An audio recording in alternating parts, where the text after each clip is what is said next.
Salam, and thank you everyone for joining. Welcome to today's discussion. My name is Tuqa Nusayrat. I'm the Executive Director here at the Institute for Social Policy and Understanding, also known as ISPU. For those of you who may not be familiar with ISPU, we're a nonpartisan, nonprofit research and education organization that builds understanding and strengthens communities by laying a foundation of facts. As the only organization of our kind, we're the go-to resource for anyone seeking information about Muslims in America and issues that impact them. You can read more about our research and the history of our work on ispu.org. So at ISPU, we're keen on spotlighting issues of utmost relevance to the American Muslim community. And we do that through our research, through discussions like these, and through our engagements directly in many of your communities. And in that context, we're kicking off the year with this critical discussion to reflect on the state of American Muslim political participation in the aftermath of the November 2024 elections. As many of you know, the November 5th election was preceded by some of the most intense political engagement by American Muslims, starting with the 2024 primaries last spring, where the uncommitted movement emerged amongst several other campaigns and initiatives to effect policy change, especially with regards to US policy on Gaza. And in an effort to shed light on these dynamics and inform the national conversation with real-time data, ISPU conducted several polls in 2024 that revealed some key findings, some of which I want to share here to contextualize our conversation today. So in April 2024, ISPU conducted a poll of religious groups' views on a ceasefire in Gaza, and we found that a majority of Muslim and Jewish Democrats favor a permanent ceasefire there.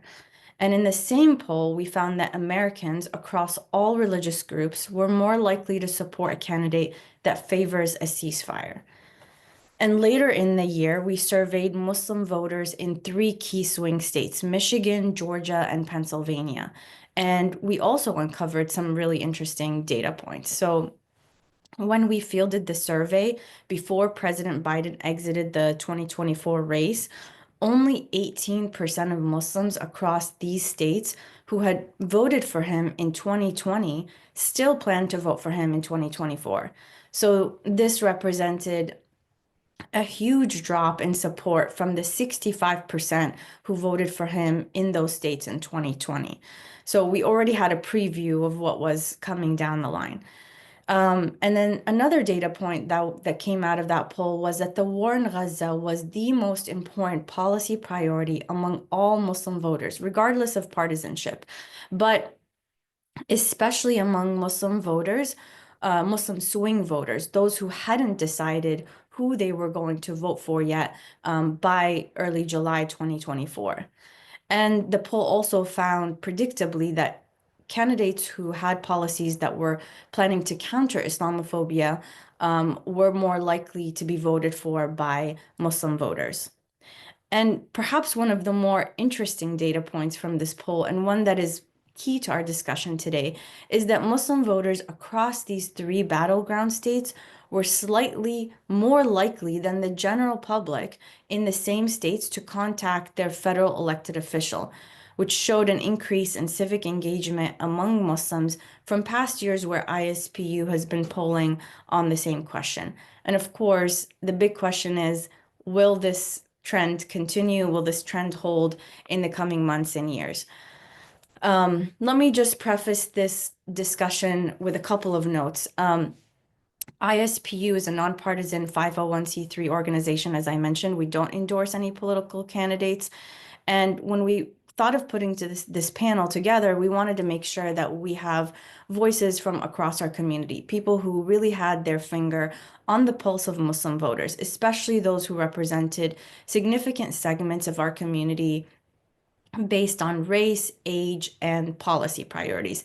And we wanted to do that while still being able to have a substantive conversation in a very short period of time, just 90 minutes, which means that we can't have an infinite number of speakers and different demographics represented. But we hope that this will be the first in several conversations that we'll be hosting this year over the course of the year. So I hope you'll be on the lookout for them.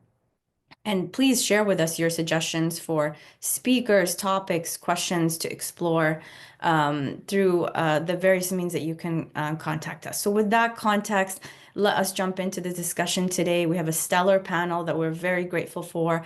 I'm going to introduce very briefly each speaker, and then my colleagues will include their full bios in the chat. Let's start with Dr. Yusuf Shahood, who is an ISPU scholar and an associate professor of political science at Christopher Newport University, where he's affiliated with the Reef Center for Human Rights and Conflict Resolution. Welcome, Dr. Shahood. Also with us is Salman Khan, is the co-founder of Muslim Campus Life, which is a 501c3 organization that advocates for the needs of Muslim students on college campuses, and also a PhD candidate at Harvard University studying education and social inequality. From the heart of the Muslim community in the Detroit area, we have Imam Mikhail Stewart Sadiq, known for his political and social activism and his passionate commentary on Black and youth social issues, who is also the assistant imam at the Muslim Center in Detroit. And last but not least, Linda Sarsour, Palestinian-American, award-winning racial justice and civil rights advocate and co-founder and executive director of Empower Change, the first online organizing platform for Muslims. So thank you all for joining us today and sharing your insights. I'm going to start the first question with Dr. Shahood. You have analyzed Muslim and MENA voting power through a very unique methodology that you shared publicly before the elections. Can you give us a brief overview of your analysis of how this community's vote could have impacted the election? And now that we've seen the results, how did this actually pan out? Do you have any reliable exit polls or post-election polls that give us insights into how Muslims voted in November? And if not, tell us why. Okay, fair enough. Jazakallah khair. Bismillah. So yeah, I mean, I imagine it's kind of preaching to the choir here, so to speak. That as we all know, the 2024 election cycle saw activism and political mobilization in the Arab and Muslim American communities to a degree that, perhaps we arguably haven't seen since 9/11. And one of the hallmarks of this movement was the effort to first, quote unquote, abandon Biden for his facilitation of Israeli atrocities in Gaza, and then subsequently to push back against Kamala Harris for not taking a principled stance on the genocide once she assumed the nomination. And so it was in this context that the political power of Arab and Muslim American voters became a salient issue. Again, arguably for the first time since 9/11. So with this increased salience, I began to notice some commentators, altogether dismissing these communities' ability to impact electoral outcomes, or alternatively, being, let's say, a bit too aggrandizing of our political heft. So being the insufferable nerd that I am, I thought I'd take a shot at perhaps estimating these communities' voting power in key swing states. So I pulled data from the U.S. Census Bureau, from Mgauge, the Arab American Institute, among others, and I was able to build a model that provided at least a kind of minimally viable point of reference. But it was still housed in a fairly kind of inscrutable spreadsheet. I'm pulling out all the SAT words today. So I went ahead and took the extra step of creating a web app that intuitively and dynamically visualize this data. And for those of you who would like to try it out, who would like to kind of see what I found, you can find a link towards the bottom of my about page on my website www.shuhud.com. But just to give one kind of takeaway from the model, if say 35% of Arab and Muslim voters from 2020 chose to either vote third party or not vote at all in 2024. And another 5% actively switched their vote from the Democrats to the Republicans. That potential net loss in votes would have exceeded the margin of victory in Michigan and Pennsylvania in 2016, and would have exceeded the margin of victory in Georgia and Arizona in 2020. And again, we're only talking about Arabs and Muslims here, not other voters of conscience who would have likely supported the efforts of these communities. So the potential was certainly there for Arabs and Muslims to really flex their political muscle this past November if the swing state races were as close as they were in the past couple of cycles. Of course, things didn't quite play out that way, with Donald Trump winning all the swing states by a comparatively comfortable margin. And so, really, this across the board red shift, as many have dubbed it, diluted Arab and Muslim Americans' kind of ability to influence any kind of individual state race, let alone the overall presidential outcome. Now, as far as how Muslims voted, there were a couple of exit polls that kind of made the rounds around Election Day and in the immediate aftermath. One of those was produced by the Council on American Islamic Relations, which reported that the majority of Muslims voted for Jill Stein, while around 20% voted for Trump and Harris, respectively. And so let me preface this by saying I have the utmost respect and admiration for the work that CARE does, but I think they may have missed the mark here. And so what makes me think that? Well, if you look at official voting data, so like how people actually voted in Hamtramck, Michigan, the only Muslim majority city in the United States, or in Dearborn, Michigan, which has the largest concentrations of Arabs in the US. There we see that in Hamtramck, Harris had 48% of the vote, Jill Stein only 8%. Whereas in Dearborn, Michigan, Harris narrowly lost out to Trump, right? This was a big headline, whereas Stein only got 15% of the vote. You see similar patterns in cities outside of Michigan as well, in Lackawanna, New York, in Paterson, New Jersey, where there are, again, large concentrations of Arabs and Muslims, respectively.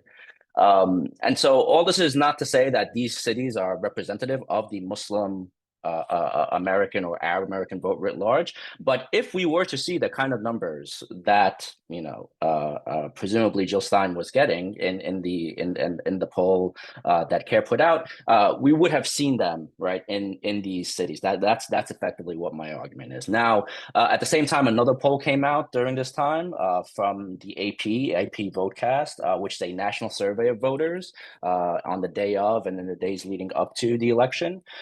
So typically, national surveys have so few Muslim respondents that it's really not possible to glean anything useful from them. However, the sample size for the AP Votecast is well over 100,000.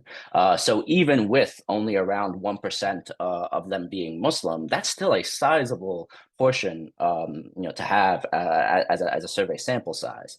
And in addition, given the AP's kind of more sophisticated methodology, this likely gives us the most accurate tally of American Muslim vote choice. So what did they find? Well, it was exceedingly anticlimactic. Effectively, the Democratic candidate got the exact same percentage of the vote in 2024. That is, Harris got 63% of the Muslim vote compared to what Biden got in 2020, which was 64%. Now, this finding from the AP doesn't necessarily mean that we shouldn't expect any change in Muslim electoral behavior moving forward. But I'll stop there, and perhaps we can pick up on that point later. Thank you. Very insightful. And, as somebody who looks at polling a lot, I think you can appreciate the complexity of getting an accurate number and estimate of American Muslim votes. And we will be launching the American Muslim poll this year, and we'll be asking about voting behavior. So look out for that at the end of the year. But it is a very complex and labor-intensive process to be able to have a very representative sample. But I think, would you agree that at a minimum, even if we don't know exactly the numbers, we can make the statement that compared to the past election, Muslim voters moved further away from the Democratic Party.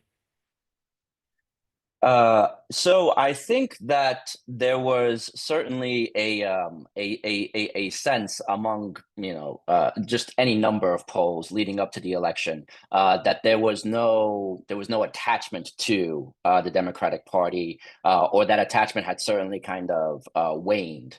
And all the polls similarly kind of leading up to the election were kind of flashing a bright signal that Gaza was the main issue. But the thing is, you can have Gaza being the main issue, but not necessarily that leading you to a particular kind of vote choice. I mean, you can have somebody say Gaza is the main issue, and I'm voting for this person, and have the same exact, another person say Gaza is my main issue, but I'm voting for this person, right? So the way that people interpret, how to actualize this policy choice, I think that is really what mattered most probably in this election. But kind of moving forward, how reliable, I guess, American Muslims are when it comes to being Democratic voters, that is certainly up in the air, and I don't think we have any kind of definitive answer on it now. But it's certainly something that I'm keeping an eye on, and the cycle that's coming up next, midterm, and certainly for the 2028 presidential cycle as well. Absolutely. Thank you so much. I'm going to go to Imam Mikhail Stewart Sadiq next. You are based in Detroit. You have a lot of insight into the community there. And as you know, American Muslims make up the most ethnically diverse faith community in this nation, according to ISPU research. Our diversity is a blessing, but can also be a challenge. We saw some of that division in this last election cycle.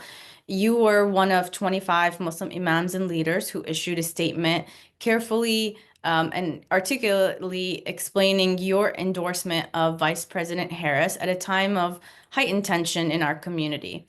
And in that letter, you said, quote, "Our community is in pain, but we must also remember that we cannot allow our country to return to Jim Crow America. This is not a reality our community can afford." I read a poignant analogy that you made in an NPR interview about a sinking boat with a lower and upper deck. If you don't mind sharing that again here, and then if you could more broadly elaborate on if you think our community can move forward to set a political agenda for American Muslims that will position us to leverage our unique voting power, whether it is in local state elections or in national elections in key swing states, and in doing so while also staying true to the diversity of issues that our community gravitates towards and grapples with. Absolutely. Thank you, Tuka. And assalamu alaikum to you and the whole ISPU team and all of our participants and viewers. It is my pleasure and honor to be with you this afternoon. And I'm very proud of the work that ISPU has done for all these years, especially being so rooted in my hometown of Michigan. So, yeah, I took that I guess that analogy right from our scripture, right? Our religious teachings, right? Of course, the Prophet Muhammad, peace be upon him, that was an analogy that he gave in encouraging Muslims to enjoin the good and forbid what is wrong. But also, I kind of expounded on it, and I viewed that the boat, the reference for the boat as being our country. You know how anecdotally people will say we're all in the same boat. So pretty much, when we look at the political polarization of our country, and over the last maybe 15 years, how it has just been ramping up and increasing and intensifying, the rhetoric, the nastiness is for no better term I could think of, is just outright nasty. It's taking away, it's taking the focus away from those core democratic values. It's taking the focus away from civility. So when the Prophet Muhammad, peace be upon him, gave the analogy about people on a boat. He said that, and just to paraphrase, he said that there comes a time where some people maybe try to knock holes in the bottom of the boat with good intentions out of maybe misinformation, disinformation, or emotionalism.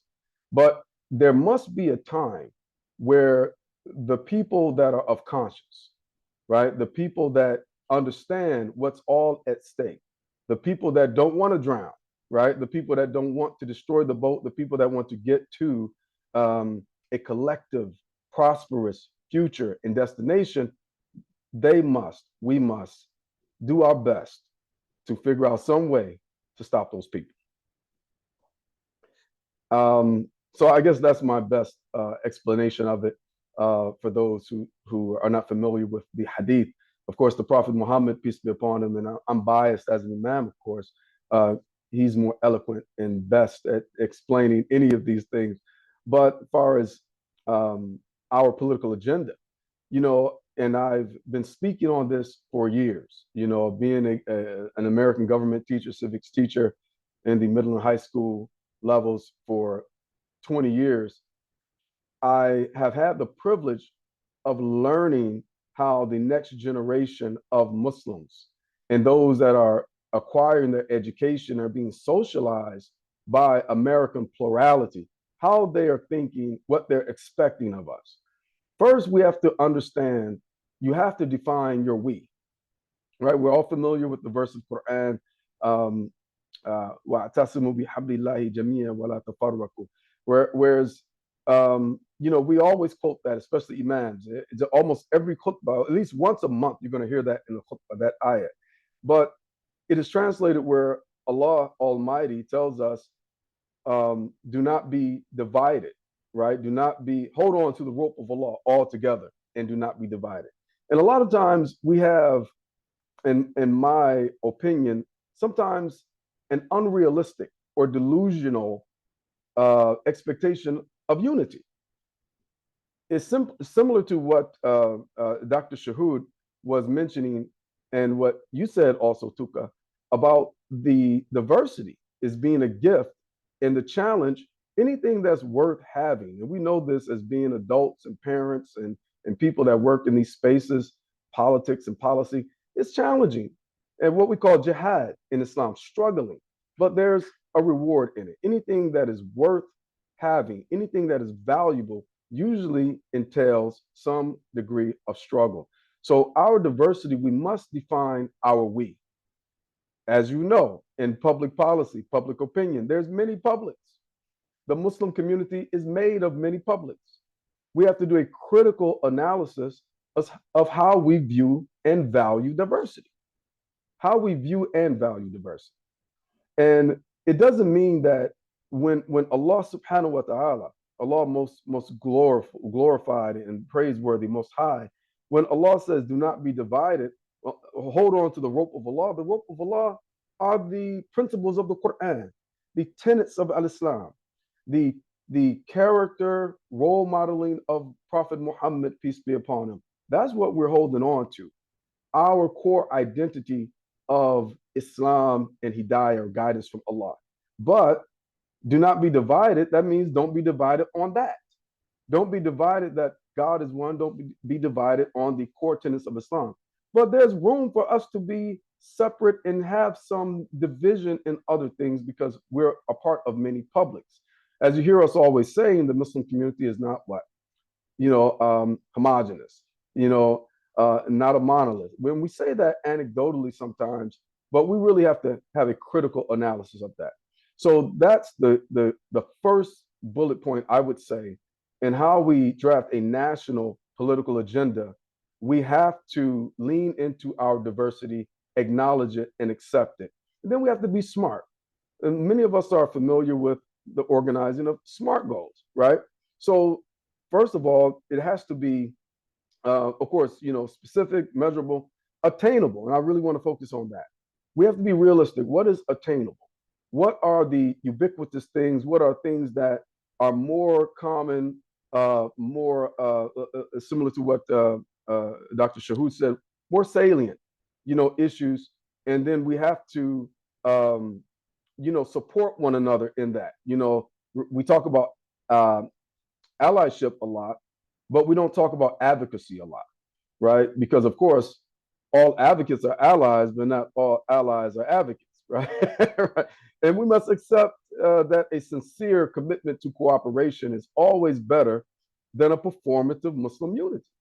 And we're good at that as Muslims, because we're supposed to be nice people. So a lot of times we will behave like, this is what unity looks like, but in fact, it's tacit, right? And you know, it's a lot of times ethnocentric.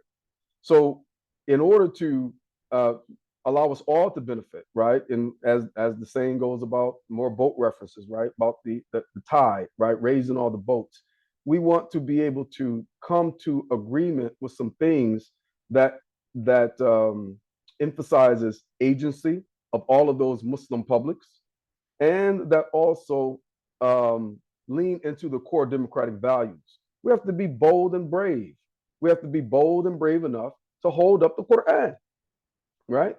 And that doesn't mean being so strict in religiosity, but we have to be bold and brave and hold up the Quran, consider our Islam a gift, and also value free exercise of religion, and also the Establishment Clause. We don't want anyone running our lives by their religious interpretations, and we should not allow our religious interpretation to run anyone else's lives. Thank you. It's a great framing, and it's as you said, we need to lean into that diversity, and think about at what point we prioritize certain issues over others. We're not a homogenous community, and our issues are not always going to be the same every election cycle, but there are certain principles that we have to rely on. So thank you for that framing. Let me go to Linda Sarsour next. Thank you so much, Linda, for joining us. And let me say, as I just mentioned, American Muslims were presented with difficult choices during this past election, to say the least. And of course, the election of President Trump has undoubtedly cast a cloud of anxiety over our community, based on what we and other communities of color experienced during his first administration. From national strategizing to knocking doors in swing states, trying to get our community out and vote until the last minute before the election. You've been doing this work for a long time. From your experience speaking directly to American Muslim voters, what did you sense was different for them about this election? And now that you have had time to sit with the results for a couple of months, and again engage with leaders in our community as well as everyday voters, can you glean some lessons learned from this experience that we can take with us into the next 4 years? Assalamu alaikum, everyone. Thank you so much for having me here today, and appreciating the commentary from Imam Mikhail and from Dr. Yusuf. I always take the risk, Tuka, of upsetting people in our community, and sometimes we have to speak the truth to one another in order for us to be better, to become a better community, to be a more effective and strategic community. And Dr. Yusuf shared a little bit of this from a kind of data perspective or research perspective. But a lot of the rhetoric that we saw coming out of some element of our community did not translate into political power at the polls. And the Muslim American community has unfortunately found people to take credit for the kind of defeat of Kamala Harris and the defeat of the Democratic Party. But in fact, the ones that were the loudest voices were asking people to vote for Jill Stein. So in fact, if that was true, that rhetoric that really mobilized our community, we would have saw a higher turnout for third party candidates like Dr. Cornel West and Jill Stein. And the data is there. There's no manipulation of data. You could look and see where there were third party voters and where there was not. And of course, there was an element of our community that voted for Donald Trump in places like Michigan. That also is factual information, and that did happen. but a majority of our people didn't go to the polls, and that's just the bottom line. And so in order for us to be an effective and strategic community, we got to do a few things. And the number one thing is we got to build consensus in our community. We're not all going to agree on things, and that's just the bottom line. This idea that our Muslim community is this one homogeneous community, that we all from the same places, that we all prioritize things the same, is just not true. And it's not true because I know it's not true. I knock doors. This is what I do for a living. I am in the community. I am face to face with people in our community.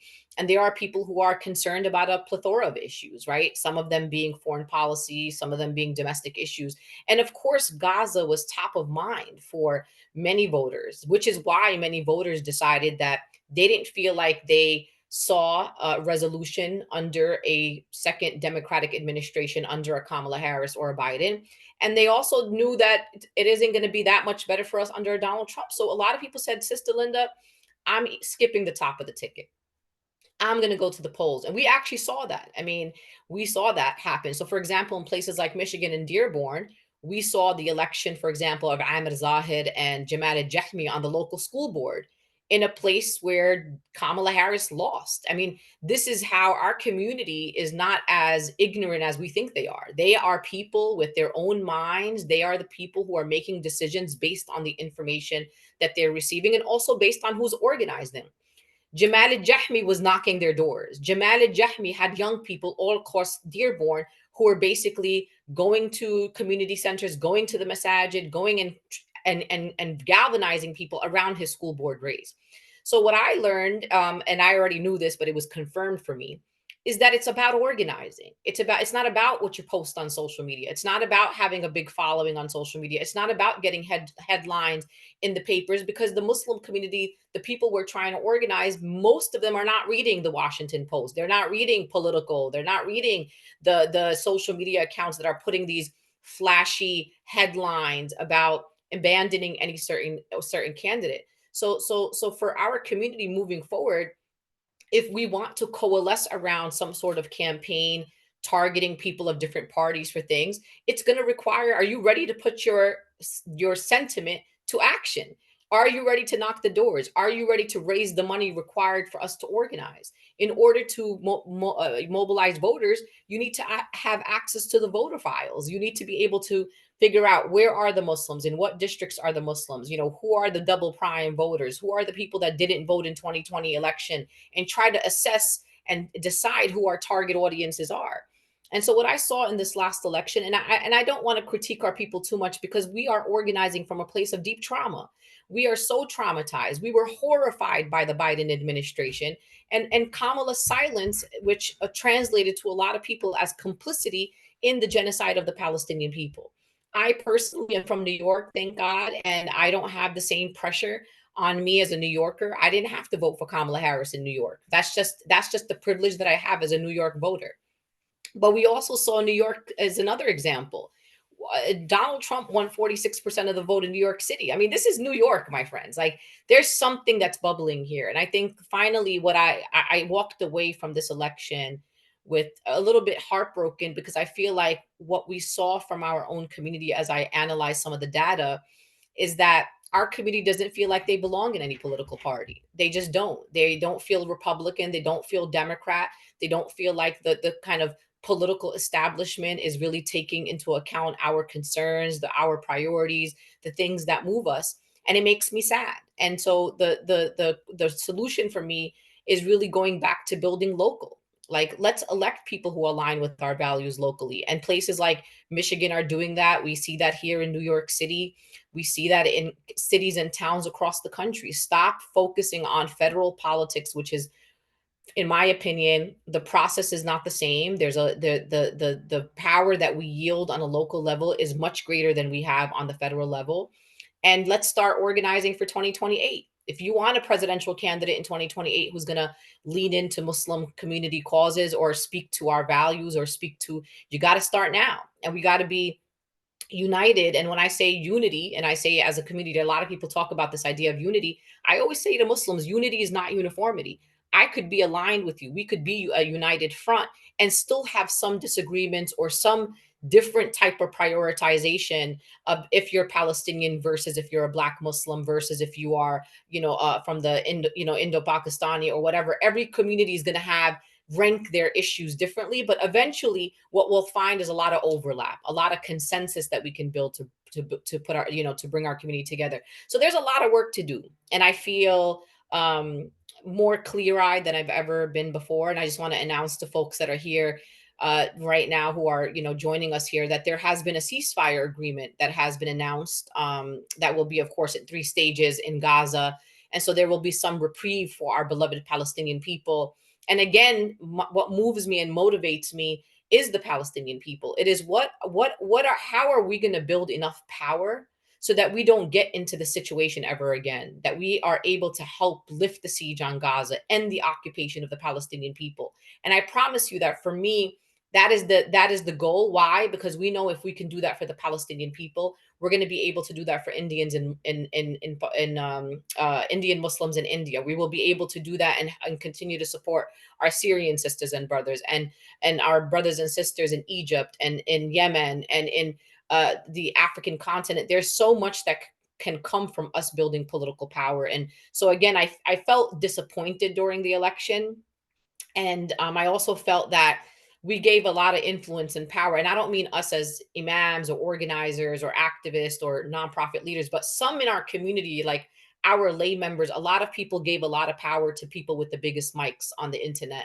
So instead of giving the power to those with the strategy, those with the history, those with the expertise, we just let anybody get on the internet and start telling us what to do politically when they have never invested in the long-term plan or the long-term work that we've been doing to build political power in the Muslim American community.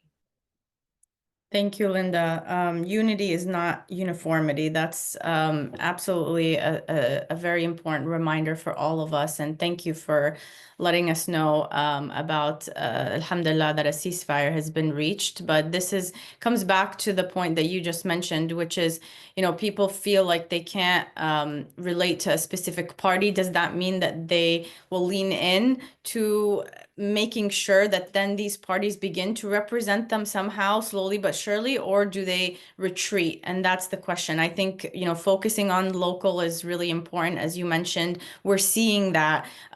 We're seeing that in certain communities. I'm seeing it in mine. Our question in our most recent poll about have you contacted a local official, much less people contacted their local officials versus their federal elected officials. So, but we know that that's where it starts. That's how you position a congressman. Doesn't just jump into that role right away. So a lot for us to chew on. Let me go to Salman Khan and shift a little bit to the university setting. So you, as the co-founder of Muslim Campus Life, Salman, you've seen firsthand the impact of the student protest movement on national conversations about elections, freedom of speech, and the role of higher education institutions. And the ability of young people to turn their frustrations into political power and civic action is still a big question mark, especially in our community. Let me look at the national level. According to Tufts Center for Information on Research and Civic Learning and Engagement, approximately 42% of young voters ages 18 to 29 voted during the 2024 presidential election, representing a lower youth turnout than in the 2020 presidential election, where youth turnout exceeded 50%. In most swing states, however, we saw higher levels of voter turnout among the youth. Do you think that the activism around the genocide in Gaza and the U.S. role in supporting Israel sparked a sustainable shift for youth involvement in the political system? Can you share some insights about the experiences of American Muslim college students over the past year, how the election impacted them, and if and how they plan to stay engaged on these issues under a new administration that has already been foreshadowing a crackdown on student activism? Yeah, thank you so much for inviting me here today and for the question. So did the activism this past year and a half spark a sustainable shift? And I think that's the key word here, in youth involvement in the political system. I think it could have, but truthfully, I don't think we were ready for this moment as a community. And if I'm being honest, I think on many fronts, we actually failed our students with few rare exceptions. Our students really experienced the consequences and lived through this unpreparedness on so many different levels. And I think it's important to mention here that we saw President Claudine Gay at Harvard, Manu Shafiq at Columbia, and Elizabeth McGill at Penn, and a few others afterwards actually as well, being forced to resign from their position as university presidents because they were not because they were pro-Palestinian, not because they called for Palestinian self-determination. They were forced to resign because they were seen as too lenient on pro-Palestinian students who had the audacity to speak up on campus. These university presidents were dragged through the mud, brought down to Congress, publicly and nationally ridiculed during congressional hearings, all because they didn't censor or crack down on pro-Palestinian students enough or hard enough. And let's just review quickly what our students experienced over the past year and a half. Students were doxxed with their addresses being posted online, and in some instances, even their parents' addresses being posted online. Students had their faces plastered on digital trucks that were driving around major cities like Boston and New York. I personally saw those trucks driving around campus, calling students all sorts of vile names across the Boston area. Students lost so many job opportunities. We had multiple incidents of Muslim students and pro-Palestinian students at top law schools across the country lose their prestigious law firm jobs because they spoke up or were affiliated with pro-Palestinian activism on campus. We saw students being stalked after attending protests or simply for wearing a hijab or a keffiyeh on campus. We saw students getting sprayed with chemical weapons by former IDF soldiers who were now university students, resulting in hospitalization, with some students having burning sensations in their eyes for several days and not being able to clearly see for many days afterwards. We saw students who were in encampments being, having sprinklers turned on the middle of the night and at 3 and 4 a.m. in the morning in freezing winter conditions. We saw students getting physically attacked by non-university affiliates at places like UCLA.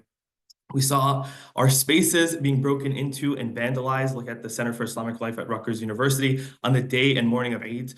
We saw, and that also happened at UConn actually as well. We saw students being the targets of hit and runs at Stanford University, and we even had students who were shot at. We had the case of Hisham, Kenan, and Tahsin near the University of Vermont campus. And none of this was enough. Universities were expected to make our students suffer even more for speaking up. And there was a quote from an Israeli foreign minister who spoke to a group of student activists who said something along the lines of, the second front of the war is being fought on college campuses. And I don't necessarily agree with that framing, but if we did, we left our students defenseless this past year and a half in many instances. And let's just clarify that we're talking about university spaces. These are supposed to be bastions of free speech, bastions of academic freedom, for dialogue, for conversation. And we saw in these spaces that universities were resorting to violence. Universities were calling local and state police departments to remove student protesters from campus. And so it became crystal clear that students would be mercilessly attacked and villainized for speaking up. And we should also mention that this applied to faculty and staff too. Many Muslim chaplains were blatantly told not to attend or visit student encampments. And I know many students felt frustrated and alone, and some community leaders even called chaplains out because of this, because they felt that chaplains were not supporting their students. But to be frank, this is a shortcoming of our community as well. We are not funding our own institutions and centers on college campuses. We are not funding the salaries of many Muslim chaplains. And so colleges may offer to hire Muslim chaplains and support staff, but we have to understand that there are trade-offs when that happens, when we are not the ones funding them. And so there are limitations in place for what they can say and can't say. And just this past week, we saw a Muslim chaplain being fired from her position for being, in her opinion, too pro-Palestine. I won't disclose that because that's still sort of fresh news. I won't disclose who it is, but this is sort of happening even at the staff level. And so we have to, I just want to be clear too, I'm very sympathetic to our Muslim chaplains and the experience that they've had over the past year and a half. But we have to start investing in the development of Muslim campus life on different college campuses so that our staff can even start to support our students. And just this past week, we witnessed this on a faculty level. Catherine Frank, who is a tenured Columbia law professor, had to enter early retirement for making comments about what happened at Columbia University regarding the skunk chemical spray. And to be clear, Columbia did do an investigation and they claimed that this was not a chemical weapon. It was just a non-toxic fart spray in their own words. But regardless of the situation, this professor simply pointed out that students who previously served in the IDF may come to campus and make Palestinian and Muslim students feel unsafe.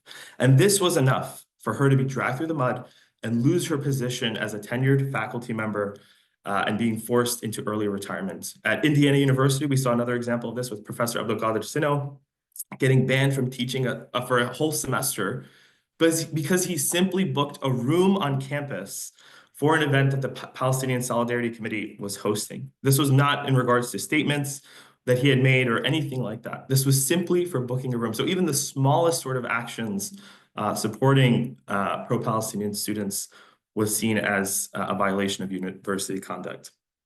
And by the way, just fun fact for everyone, one of the two students who was accused of throwing the skunk spray at students at Columbia University was awarded a $395,000 settlement by the university for what was deemed to be an excessive punishment for throwing a chemical spray onto student protesters. That person was awarded a settlement close to $400,000.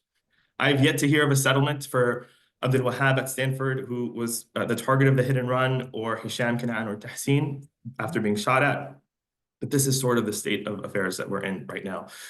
And while there are some bright spots, like at Rutgers University, where we had an established institution like the Center for Islamic Life at Rutgers, and shout out to Ati Aftab and their board and Gaiser Aslam, the Muslim chaplain there, for doing amazing work in establishing what we might consider one of the first versions of a Muslim Hillel or a Muslim Newman Center on campus.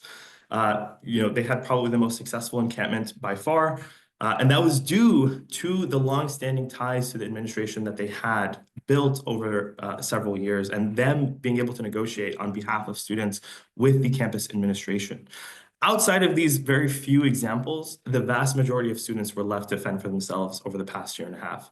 As a result of all this, to answer the question, the vast majority of students have stopped engaging in political action on campus for Palestine. And I would say are disengaging on a broader level as well with the political process. Many voices on campus have gone silent, and we've seen a sharp drop-off in campus protests in both the number and frequency of the protests taking place, but also in terms of the intensity of the protests taking place. And I can expand more, but I'll wait on that just for time's sake. No, thank you. Thank you for framing that. And I appreciate your honesty and your clarity. I tell you from personal experience that the two experiences of my alma maters are very different. And when it comes to alums investing in Muslim campus life, you can see a direct correlation between how the students are treated, what policies are implemented, but the investment is not there across the board. And we have so much more to do. It's something that we're thinking about, as you know, in your conversations with members of our other members of our team. How do we leverage that alumni power, those connections? And we know how other groups have leveraged them to crack down on our Muslim students. So thank you for that sobering reminder. I think it will be really interesting to see how this plays out in the next couple of months. But it's disturbing to hear that the level of political participation and just engagement has completely plummeted because of such a negative experience. But who are we to blame them when their careers and their education, they have been the ones at the forefront. So we definitely have work to do. Let me go back to Professor Shahood, and you're seeing a bunch of questions in the chat about the polling, about the voter turnout. I want to follow up on our initial conversation and go back to that discussion about voter participation, did you see a different trend during this election in terms of voter turnout and voting choices? Were there any major surprises or takeaways? You touched on this a little. We still don't have as clear data as we want. But can we begin to paint a picture about American Muslim voters, especially in some of these key swing states, or will this trend of voting continue to evolve based on what happens domestically and abroad? I think there, so in terms of trends, American Muslims have kind of come full circle a little bit this past election cycle. So immediately post 9/11 and for a number of years thereafter, foreign policy was very top of mind when American Muslims and Arab Americans kind of went to the polls. However, in the past couple of election cycles, prior to 2023, domestic policies were very much at the forefront of what American Muslims were talking about amongst themselves, and also what they reached out to their various elected officials to discuss.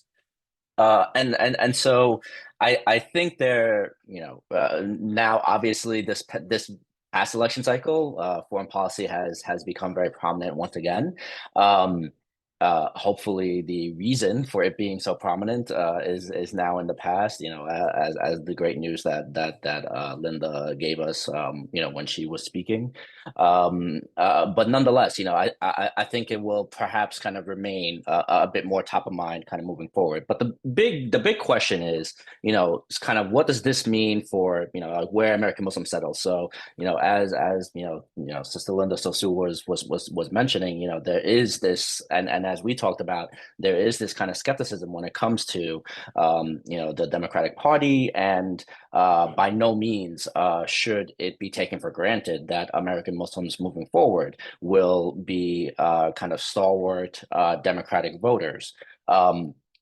I think it's really hard, though, to really kind of predict where we go from here, because, I mean, as I'm sure I don't need to tell you or any of the panelists or anybody really who's been paying attention for the past 8 years, Donald Trump is a kind of force of nature all his own, right? And so when Donald Trump kind of leaves the scene, this next election cycle in 2028, I think then we'll start to actually see, like, how American Muslims settle. Because prior to October 7th, 2023, I was fully expecting that, domestic issues around, a lot of the things that, were kind of coded as, socially conservative issues regarding sexuality, regarding gender identity. I was fully expecting those to be, the things that really motivate American Muslim vote choice going into 2024. Obviously, a lot changed on October 7th. And so, is this simply just kind of a kind of quick detour from the trend that we were beginning to see, at least in the summer of 2023?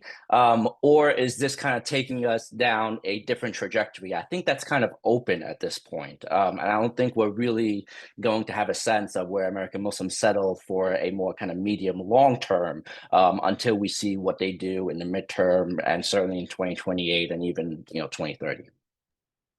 Yeah, I think, the questions that we have also about voter turnout and specificity, even in terms of male versus female voting, that's very granular detail that Yeah. we can't answer now. We will be asking those questions in the American Muslim poll. We will be asking whether people voted for the top of the ticket and the down ballot questions as well, because, somebody could have voted, but as Sister Linda mentioned, just didn't want to vote for the top of the ticket. So hopefully we'll be releasing that data later this year.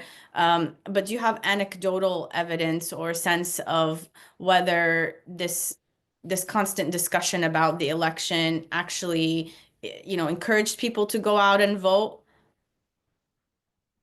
So, I don't have anecdotal evidence in terms of voter turnout. What I will say, though, and, to kind of pick up off the point that both, Sister Linda was making in terms of, perhaps depressing voter turnout numbers compared to, all of the activism that we saw in the days, weeks, months leading up to the election, as well as, what Samen was talking about in terms of, ours being kind of ill prepared for a lot of the issues that were happening on college campuses.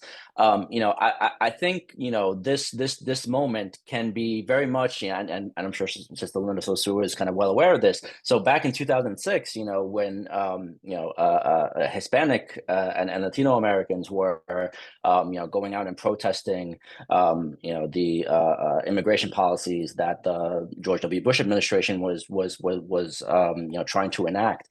I mean, you talk to Hispanic and Latino leadership today, and they'll point to that time, to 2006, as like this was the pivot point, right? This was when our institutions began to coalesce. This was when a lot of the leadership started coming to the fore. And so even if we didn't get the result that we wanted, I think in 2024, in terms of turnout, in terms of our reaction to these challenges that we face kind of in real time, I think how we kind of use that energy moving forward, that's really what we need to kind of refocus on at this point, right?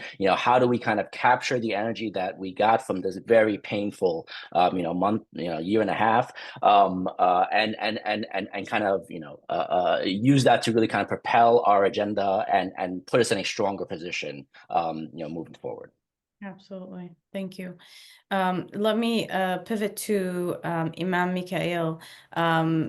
Speaking of pain and minority experience, you have a long history and experience with the African American community. And as Sister Linda mentioned, we don't have to start from scratch. We don't have to reinvent the wheel. There are examples in history, and there's a way for us to generate political power. Are there lessons learned from the Black American experience of building power in the political system that the American Muslim community can learn from? And do you see any similar challenges or opportunities for our community, with the understanding that things change very quickly? There was no Donald Trump, several decades ago. Social media is a different element. There's so many things that change, but there are certain things that remain consistent. Absolutely. And I always say, listen to Sister Linda. Linda is annoyingly right a lot. No, but seriously, I think Linda's spot on. And what I'm trying to get more of the Muslim leaders to understand is that it's our turn. And even, if you talk to, and Linda knows what I'm talking about, the work that she's doing, and people like Rashida Tlaib, and many others, but people that I'm more intimately involved with, they understand that this is the Muslim community's time to really shoulder leadership in America and really add our voice and all of our particular talents. The Muslim leaders, our religious leaders, have to take a page out of Reverend Dr. King's book. And by the way, hey, today is Dr. King's birthday, right? But seriously, the religious leaders in the Black community are not just clerics, don't just pontificate, right? Are not just preachers. They are community leaders, right? They impact policy. And we know that when we study Dr. King, we study, of course, we talk about Malcolm X, rahimahullah. So we do not have to reinvent the wheel, but we do, and I've seen some of our participants mention this, we do have to reconcile with how we place value on people and things. And we have to really fight our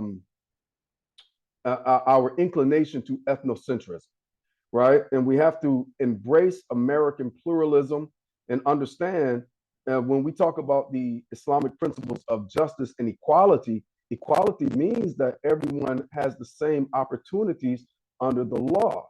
And this doesn't stop me from expressing myself Islamically. We have to understand these things.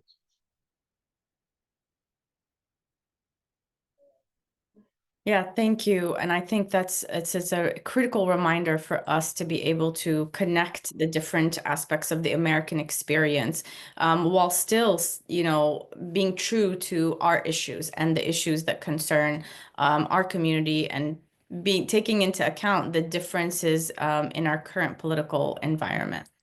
Let me go back to Linda.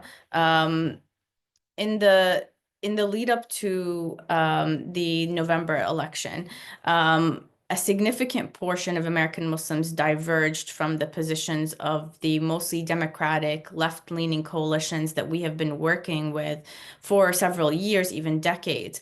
Um, Tell me a little bit about where those relationships stand and what is the path forward for movement building and allyship with and for American Muslims. What do we need beyond coalition building for our community to continue to build political power?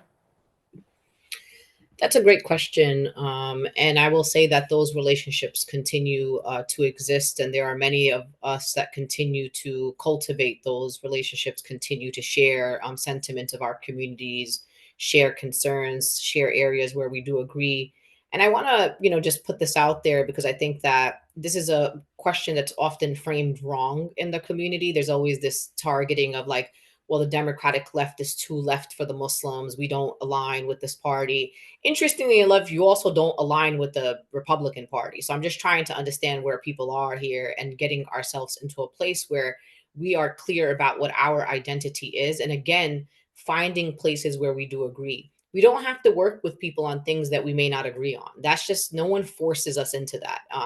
I think there are many issues that have galvanized our Muslim American communities over the years, issues around national security reform, issues around police brutality and police accountability, civil rights and civil liberties issues, things like immigration and refugees and the ways in which our country assists refugees in this country, discrimination, employment discrimination policies, strengthening anti-hate crime legislation.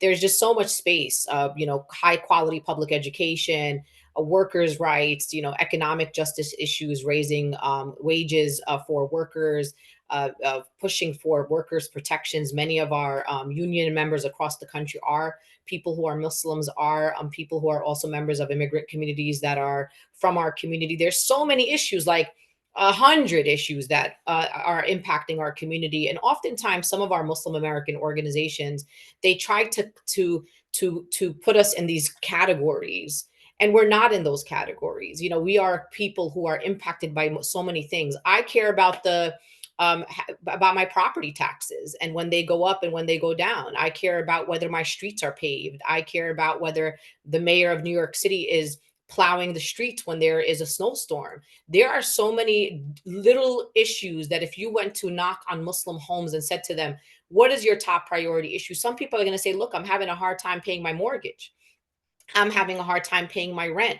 My job is requiring me to go get another job in order for me. And in Dearborn, people will tell you, people are restaurant workers. And then guess what they do in the evening times? And I talk to them all the time because that's just who I am. I'm an organizer, and I'm going to organize you when I'm with you in a car.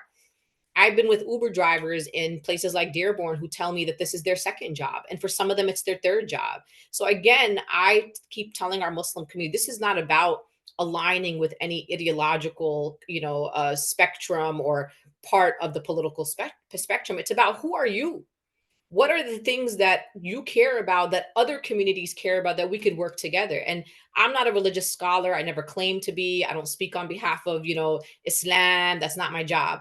But I also am a student, just like many of us are, many people here are. We know that our beloved Prophet Muhammad, may peace and blessings be upon him, did go into contract with other tribes and communities when there were things we agreed on only, and we put the things we don't agree on right to the side.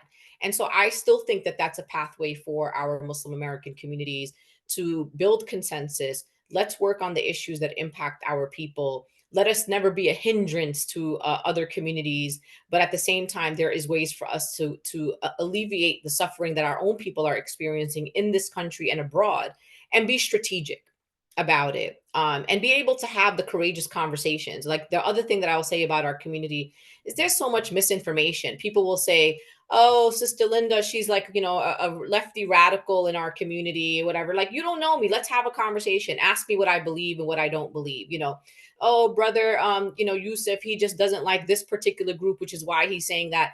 Our community just has to become a bit more mature.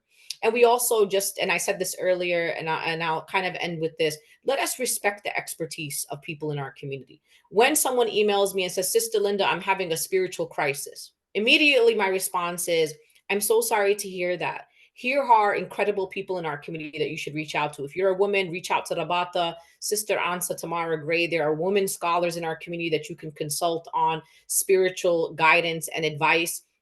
There are imams in our community. There are actual, Muslim campus life and others. If you're a student, like there's so much chaplain groups that you can reach out to. But if we're talking about political advocacy, strategic building alliances in our community, let's go with the experts. Let's go with the people with the track records here, right? And I think oftentimes in our community, we start mistaking what our expertise are, or we start giving credence to people in our community, with all due respect to them, that don't have this expertise. Like, there should be no reason why imams in our community are setting forth a political strategy. That is not their expertise. That is not the role that they play in the community. They should continue to play their important role. And there could be more relationship building between the kind of activist organizer and the kind of religious scholarly folks in our community, because I think that there could be much more productive work. And lastly, I'll say this to the student groups. I mean, as you know, I have the privilege of speaking on many college campuses across the country, and our students struggle. They struggle because when they are on a college campus organizing, for example, an encampment, and they have all these young people who are saying, we are with you. We stand with you in solidarity with the Palestinian people. We are willing to put our bodies on the line. We will protect you. We will go up against police officers. We'll go up against right-wing Zionists. But then an Islamic scholar will say, oh, wait a minute. You have to be selective about who comes to your encampment. We can't, this makes absolutely no sense. And then you put our young people in a situation that says, wait a minute. Am I not to accept solidarity from people who are prioritizing me, prioritizing my pain in this moment? So again, there's a lot of confusion in our community. And I think the solution to that is, let us access people and organizations in our community based on expertise. And when we believe that an organization or an individual in our community may in fact be, I don't know, engaging in something that we don't necessarily agree with, why don't we say, hey, Brother Salman, come to the table. I'd love to have a conversation with you, get some clarity. Sister Linda, let's have a conversation and get some clarity. But unfortunately, we don't do that in the Muslim community. And we end up with these different tracks. And then our people are in a situation where they have to choose. Do I follow the student groups? Do I follow Sister Linda's advice? Do I follow Imam so-and-so's advice? Do I do this? Do I do that? And just to be clear, and I'll say this about Imam Mikhail as an example, there are some imams in our community who are actually community organizers. They are outside in the street. They are building alliances. They are building with churches and building with synagogues and temples, etc. So I'm not saying that those people don't overlap sometimes, but there are some who do not overlap, who are given credence that I don't think that they are going to be guiding our community on a political level. And someone said this in the chat, and I want to make sure that they feel heard here. When I said earlier that we need to organize towards 2028, and I meant that on a presidential level, because that was where it was the most contentious. It seemed like oftentimes on a local level we agreed on candidates. People supported Jamal Bowman, they supported Corey, they supported members of Congress and people running for school board, but it was very contentious on the federal level. And so what I'm saying to people is, I'm organizing today. I don't know if folks know, we have a mayoral candidate in New York City named Zahran Mamdani, a young Indian American Muslim, also Ugandan citizen, who's running for mayor. Look locally. And I said this, and Imam laughed at me, and he was like, I don't know if that's the right way to use this, but I'm going to use it here to all of you. Lower your gaze as Muslims when it comes to politics. Oftentimes, we're always worried about who's in the White House, when really what happens in the White House or what happens in Congress doesn't actually trickle down to your local community in the same way that who your mayor is, or who your city council members, who your school board members is. So instead of worrying about who's in the White House, who's in your city hall? Who's sitting in your state legislator that's making decisions about whether your property taxes are 10% higher than they were last time, or whether your water bill is higher, or who's monopolizing your electricity grid, right? In New York City, I don't know if you folks know, my electricity bill 1 month during the summer was $900 because I'm privileged to have central air conditioning in my house. But my point is, again, is I appreciate this conversation that the ISPU is facilitating, and I hope that we do many more of these, Tuka, because I think more people need to be brought into this conversation. And sometimes we need to ask the hard questions, and that's okay too. And I appreciate all the speakers that came here today, because each of us brings a different expertise and a different community that we're trying to mobilize. And me personally, I'm going to continue this work. Our community is probably one of the most difficult communities to organize. I tell people all the time, my community ages me 20 years every election cycle. But alhamdulillah, I'm still here. And inshallah, we will see ourselves and learn from our mistakes and learn from the challenges. And we're going to rise to the next 4 years under a Donald Trump presidency, because I'll just say it's not going to be easy, my friends. I don't care what somebody told you. And I know Allah is the best of planners, and I believe in all of that. But Allah also told us to tie our camels, and we're going to have to, politics for me in America is about tying your camels. And so the question to the Muslim community, are you truly tying your camels?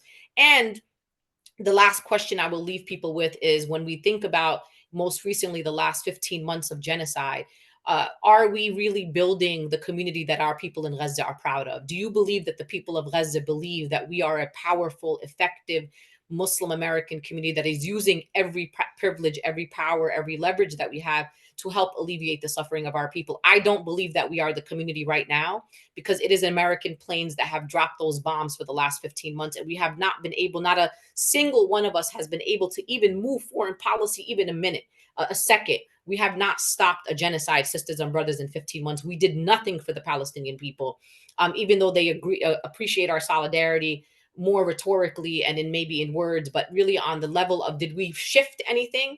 Did anything stop? Did our people stop dying over the last 15 months? They did not. And I hope that people sit with that as we move forward, building a true political power for our communities, in hopes that it impacts our people abroad as well. Thank you. And somebody asked in the chat, what is the path from organizing locally to influencing foreign policy in Gaza, which happens at the federal level?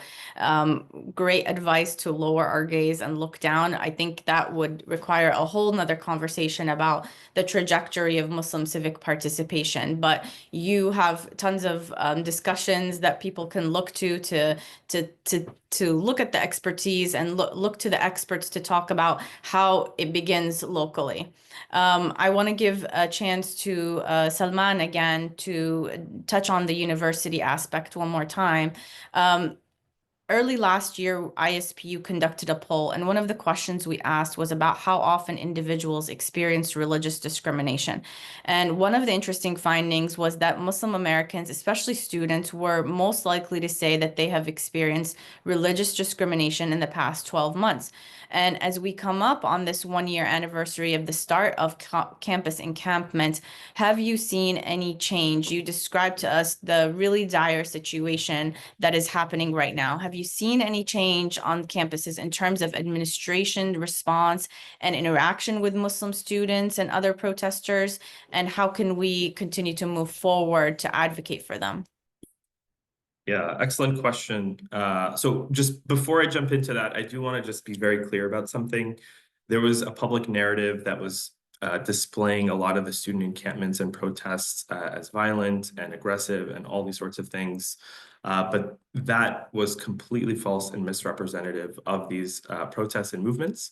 And this is not me saying this. This is the Ash Center at the Harvard Kennedy School. They conducted a study of over 130 encampments that encompassed over 3,000 days of student protests over the 2023-2024 academic year. And they found very few incidents of property damage, less than 1%. It was 0.008% of incidents where incidents of property damage took place, and even fewer incidents of injuries to counter-protesters. On the flip side, more than 3,600 students were arrested from the pro-Palestinian sort of movement, with many schools in democratic states like UCLA being the top arresters. UCLA arrested over 250 students over the course of that year, which is almost an arrest a day. So I just want to make sure that framing is very clear and that we clear the fog on that sort of the misrepresentation that took place. But in terms of changes that took place this academic year, on the intensity piece that I mentioned earlier, I mentioned at the end of my comments previously that we've seen a reduction in the frequency and number of protests, but also in terms of the intensity.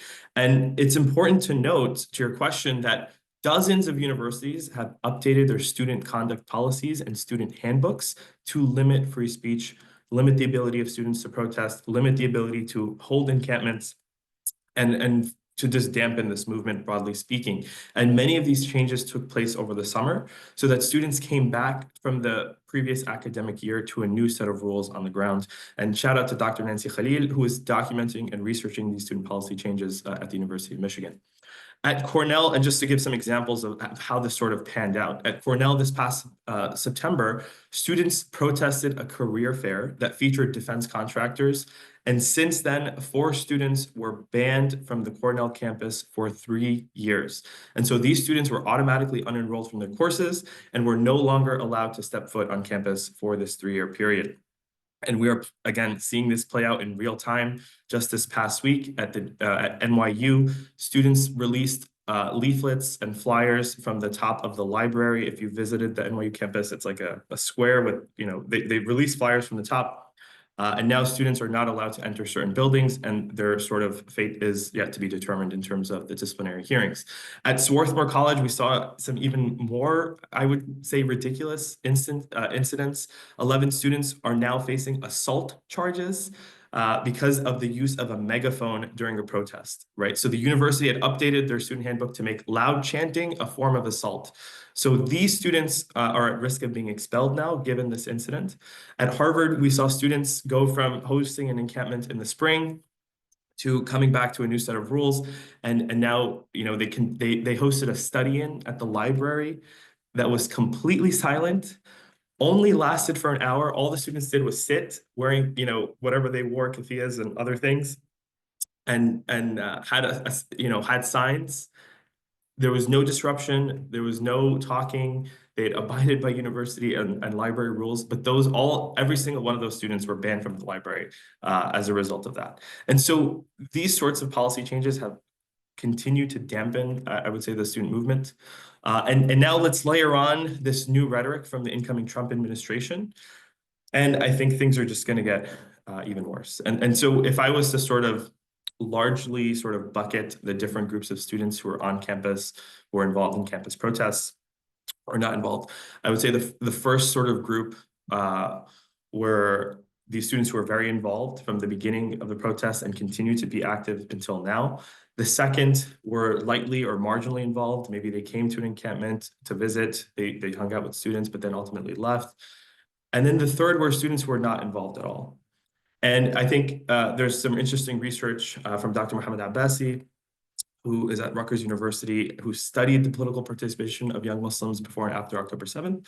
And it actually, according to his research, seems to be the more religious students who actually fall into this first and second bucket of being less politically active, but we'll put that aside for now. I think that's sort of an interesting conversation to have. But the rhetoric of the Trump administration, from my vantage point, will simply push out that middle group of students into the extremes of the distribution. And so while some students may become even more outspoken and more emboldened, I think the vast majority are going to be much more quiet, especially in light of the lack of community support that we've seen, right? And so they're just going to focus on their studies, not disrupt the waters too much, focus on graduating, not try to get doxxed, and not try to experience any of the negative things that we've sort of talked about and outlined earlier.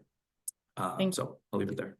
No, thank you. And there's some questions in the chat and the Q&A box that we've been incorporating into the questions to the speakers. And Salman, some for you about if we can find documentation about these egregious violations. Definitely a lot more to discuss. I want to go to Imam Mikhail. You wanted to answer one of the questions that came through specifically about Michigan. Yes, thank you, Tuka, and also thank you, Sister Petra. So one of the questions I saw raised from the participants was about red pill philosophy, rhetoric, and I think most of you have seen it's sort of becoming more pervasive that Muslims and younger Muslims and some of the young men particularly are feeling marginalized, and that's something that I would like to speak to as far as the Muslim community. I would even just advise even some of the Democrats, the Muslim community cannot be afraid to speak to men. And the philosophy and the approach to progression, to equality, equity, it's not a zero-sum game, right? But what's happening is that in the effort, to really grow and, like Sister Linda said, to become politically mature, a lot of times, a lot of people feel abandoned and left to the wayside. So we can't be afraid to acknowledge that our community is socially conservative, or has been socialized in a conservative sense. We really have high marriage rates. We have those traditional family values, and we don't shy away from what is considered traditional family roles. But we're also, Americans, and we also live in one of the most pluralistic societies, one of the most robust democracies in the world, alhamdulillah, with all these civil liberties. So sometimes there becomes a conflict, and what our leaders and our thinkers and our community people, what we have to start doing, our politicians, our policy people, what we have to start doing is actually speaking to that. We can't turn away from it. We can't consider people backward or people misogynistic if they're saying, hey, what about the men? So that's something that I just really want to highlight. We cannot be afraid to talk to men. We have to give safe spaces for men. And this is coming from a pastoral care perspective. You give safe spaces for people to vent, and then you give them correct information. You have to debunk the misinformation, right? Let them know where they're actually playing into biases. And then, we can begin to heal and get people on a track to not support movements or even candidates that are actually working against their advancement of being minorities or people of color and minority religious people.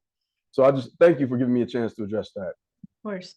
Yes, thank you. And as we come near the last 5 to 7 minutes of our discussion, I actually want to follow up with you, Imam, about one question from the audience is, how can you speak to the need and benefit of linking social justice issues impacting different communities as part of building multiracial and multi-ethnic political coalitions?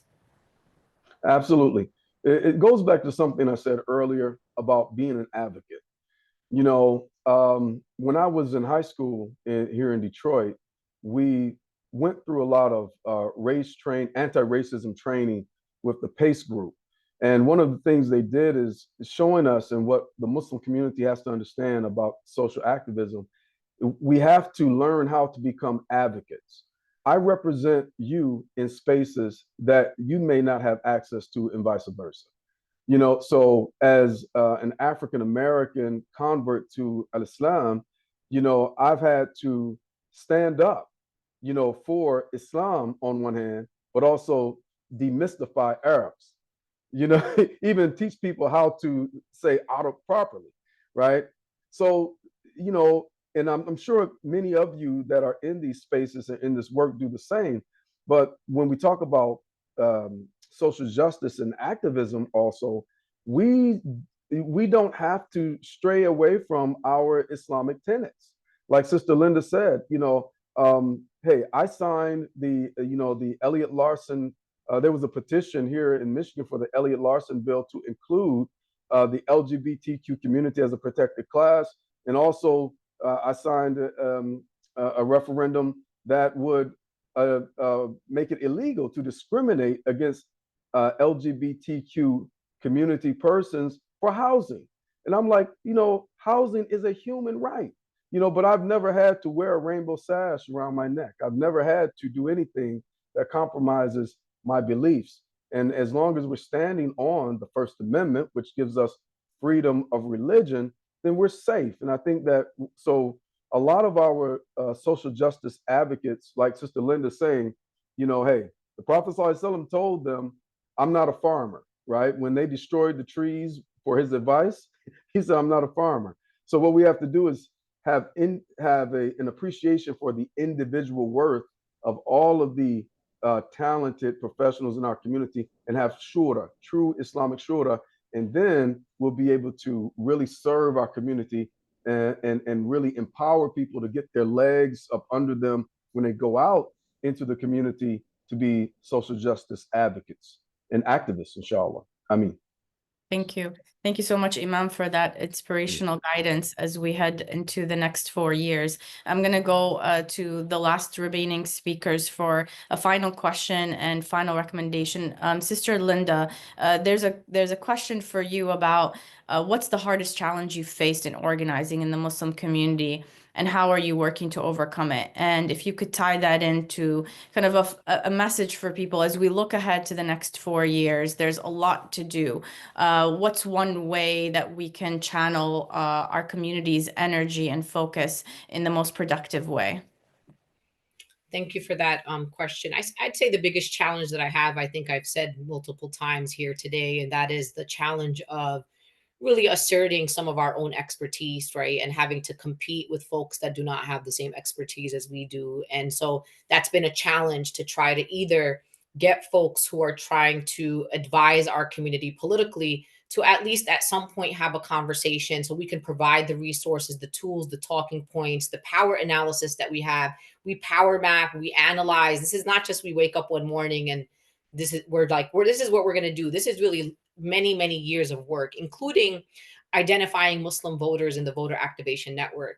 This is something that is a long-term project that I've had, where inside of the voter activation network file, which is basically the names and information of every registered voter in the country, being able to identify the Muslims so we're able to do better outreach, more precise outreach to Muslim Americans, has been something that I've worked on at least for the last decade.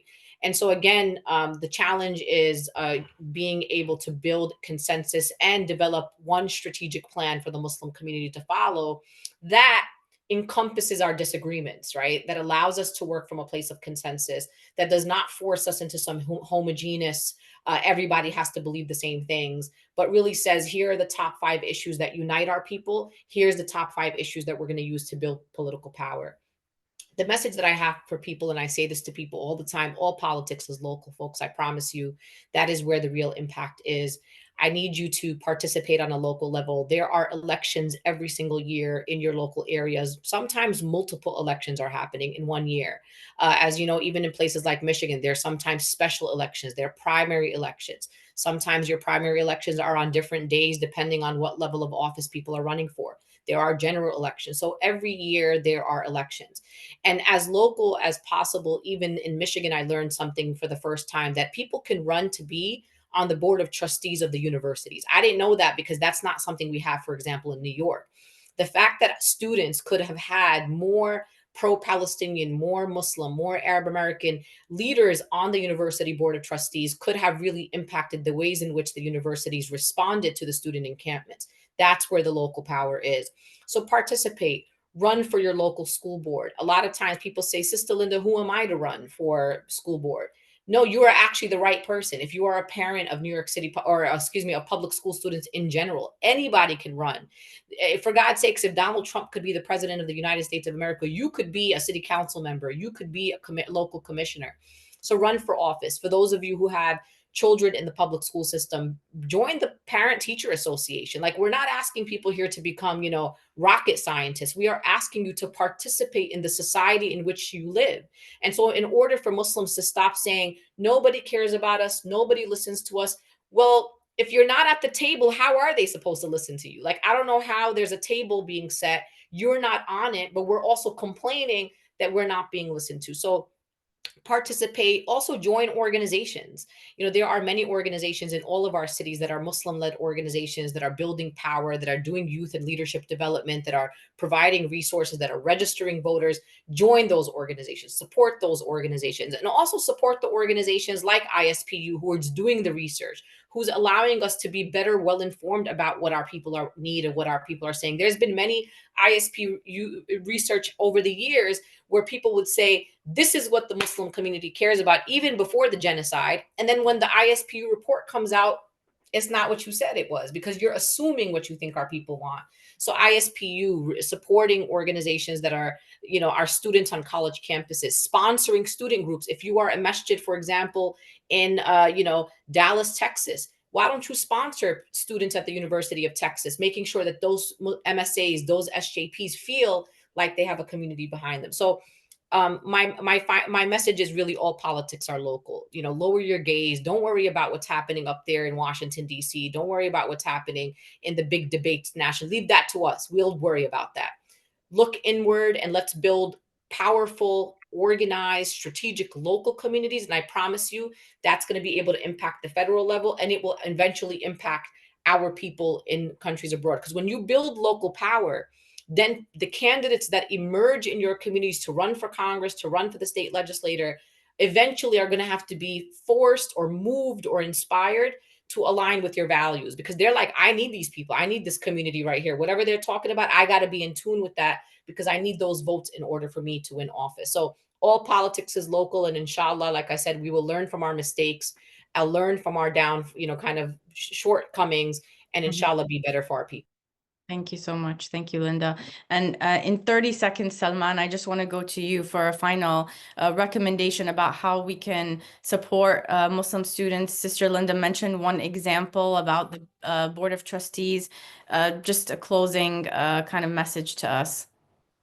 Yeah, so a key operating principle and message that we have tried to disseminate to the community at Muslim Campus Life is that the higher education space is not just a transactional space where you pay some tuition, you take some classes, and you get a job, and you don't ever think about it ever again. It is a transformational space that we have to invest in as a community, where student beliefs will be changed and challenged. Students will meet new people, so their social environment will change dramatically, their way of thinking will change dramatically. And so, again, we have to invest in that space. And one of the key ways that we want folks to recognize that these spaces are spaces of power, cultural capital, and influence is by being active alum, as Sister Linda pointed out. I think this is a key message. If you take one thing away from my presentation, at least today, go back to your alma mater and see how you can get involved as an alum of the institution. Start donating monthly to the Muslim program on the campus. To start talking to folks, get involved in the Alumni Association, and start to strive, as Sister Linda pointed out, for getting positions on university boards. These are things that we can do. You don't necessarily need to be, a $1 million donor to get these positions. You need to provide your time, service, and commitment to these positions. So go back, think about starting a Muslim Alumni Association if you haven't one. Start a WhatsApp group. We just started one at Rutgers University. There's one at Stanford. There's a few that are starting to develop. Organize your alumni associations and start to get more involved in the university system that you graduated from. Yeah, thank you so much. Thank you. As I mentioned, I've seen that, and I myself have gotten more involved in my own alma maters, and it's essential. Thank you so much to all of our speakers. We have way more questions than we can answer in these 90 plus minutes that we just took, but I promise you've inspired us to have many more discussions. We're keeping a record of every question and every comment that was asked today. We really appreciate you taking time out of your day to be here, whether you're watching us live or will be watching the replay later. These are really important questions and discussion points that were mentioned today, and ISPU will continue to dig into every single one of them and provide actual data from our community that will back up all of the work that activists and advocates do. So thank you for joining us today. Keep in touch with ISPU on ispu.org and have a great day. Salam.